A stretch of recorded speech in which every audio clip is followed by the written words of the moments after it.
የኢትዮጵያ ወታደር ያለው ልብ ማንም የለው። ሀገር የሚለው ቃል ከቃል በላይ ይሆን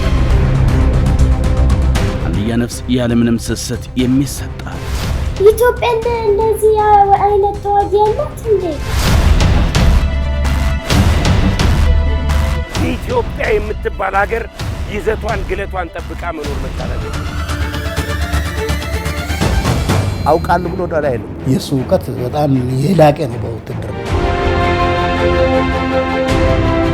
በር ላይ ቆመህ በሩ ተከፍቶ ያችን ሁሉ አስገብቶ እንዲዘል አድርጎት ህይወቱን ያተረፈዋል። ስህተት ለማጋር አይቻልም። ትልቁ መለያቸው ሁሌም የሚናገሩት ስለ ኢትዮጵያ ነው።